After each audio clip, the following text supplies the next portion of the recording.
नमस्कार मंडळी, कसे आहात सर्वजण? बाहेर रिमझिम पाऊस पडायला लागल्यानंतर आठवण येते ती भजीची. परंतु नेहमी पावसाळ्यात भजीच खाण्यापेक्षा असा खानदेशी पद्धतीने पंचरत्न डाळ आणि त्यासोबत खुसखुशीत बट्टी केली तर? मी तर केली आहे. तुम्हाला देखील करायची असेल तर व्हिडिओ कुठेही स्किप न करता पूर्णपणे पहा. कोणताही तामझाम न करता घरातील उपलब्ध साहित्यामध्ये ही खानदेशी बट्टी वरण तयार होतं.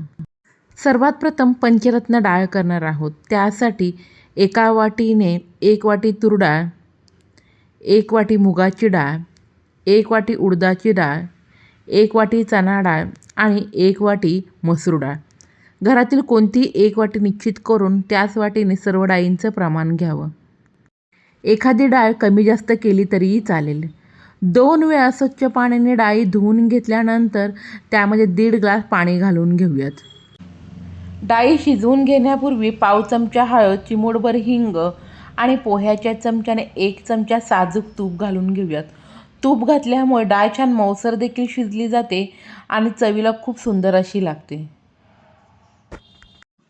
तूप पाण्यामध्ये व्यवस्थित मिक्स झाल्यानंतर कुकरचे झाकण लावून मध्यम आचेवरती कुकरच्या 5 शिट्ट्या काढून घेऊयात.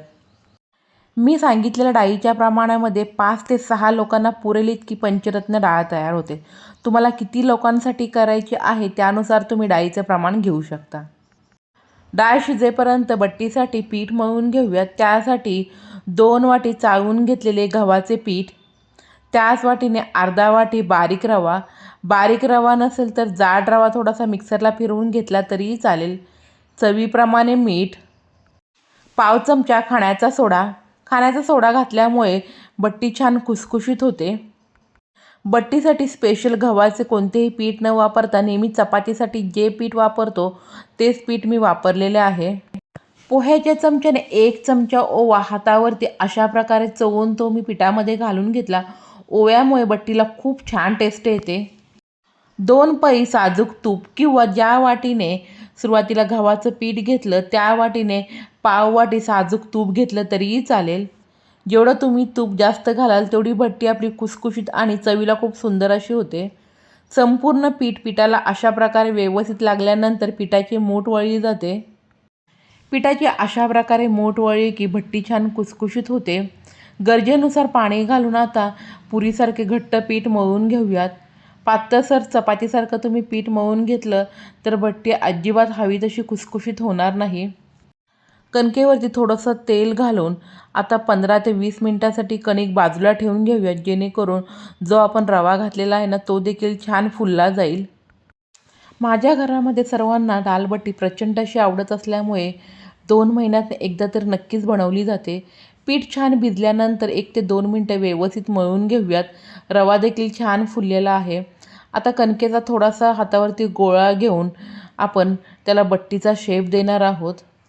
हातावरती अशा प्रकारे कणकेचा गोळा करून घेतल्यानंतर मधोमध अंगठ्याच्या साहाय्याने थोडंसं दाबून घेऊयात, जेणेकरून बट्टीचा छान त्याला शेप येईल. तर अशाच प्रकारे सर्व बट्टी आपण करून घेऊयात. ऑथेंटिक ज्या पद्धतीने बट्टी केली जाते ना तेव्हा गव्हाचं पीठ हे जाडसर असं दळून आणलं जातं, परंतु मी तुम्हाला घरातील रेग्युलर जी कणिक असते ना त्यापासूनच बट्टी करून दाखवलेली आहे. तर अशा प्रकारे आपल्या संपूर्ण बट्ट्या करून झाल्यानंतर नेहमी आपण ज्याप्रमाणे मोदक वाफवून घेतो त्याचप्रमाणे 20 ते 25 मिनटं बट्टी छान मध्यम आचेवरती वाफवून घेऊयात. बट्टी तुम्हाला वाफवून घ्यायची नसेल तर राजस्थानी पद्धतीने बेक करून घेतली तरीही चालेल. ओव्हनमध्ये बेक करणार असाल तर 200 डिग्रीवरती 25 मिनिटे छान बेक करून घ्यावी. एका बाजूला बट्टी वाफवेपर्यंत दुसऱ्या बाजूला डाळी देखील छान मऊसर शिजलेल्या आहेत. गरजेनुसार पाणी घालून छान डाळी घोटून घेऊयात. समजा संध्याकाळच्या जेवणामध्ये तुम्हाला डाळबट्टीचा बेत करायचा असेल ना तर सकाळी डाळ शिजवून बट्टी वाफवून ठेवली तरीही चालेल. डाळीला छान फोडणी देण्यासाठी अर्धा पळी तेल आणि 1 पळी साजूक तूप घालून घेऊयात. तुपामुळे डाळीला खूप छान टेस्ट येते. तूप छान गरम झाल्यानंतर अर्धा चमचा राई, अर्धा चमचा जिरे, 2 हिरव्या मिरचीचे लांब सडक केलेले तुकडे, 8 ते 10 कढीपत्त्याची पानं, 1 चमचा आलं आणि लसणाचा क्रश घालून तो तेलामध्ये व्यवस्थित परतून घेऊयात. डाळ किती करणार आहात त्यानुसार सर्व साहित्याचं प्रमाण कमी जास्त करू शकता. 2 मध्यम आकाराचे बारीक चिरलेला कांदा आणि 3 मध्यम आकाराचा बारीक चिरलेला टोमॅटो घालून तो देखील छान मऊसर होईपर्यंत आपण शिजवून घेऊयात. झाकण ठेवल्यामुळे लगेच कांदा आणि टोमॅटो मऊसर होईल. कांदा लसूण डाळीमध्ये खात नसाल तर पूर्णपणे स्किप केले तरी चालेल. कांदा टोमॅटो छान मऊसर झाल्यानंतर त्यामध्ये इतर सुके मसाले घालून घेऊयात.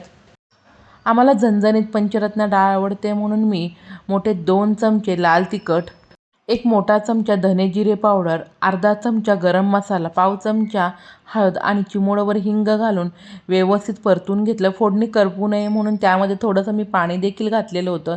एक फोडणीला वाफ काढल्यानंतर त्यामध्ये शिजवलेली पंचरत्न डाळ घालून व्यवस्थित मिक्स करून घेऊयात. गरजेनुसार त्यामध्ये गरम पाणी घालावे.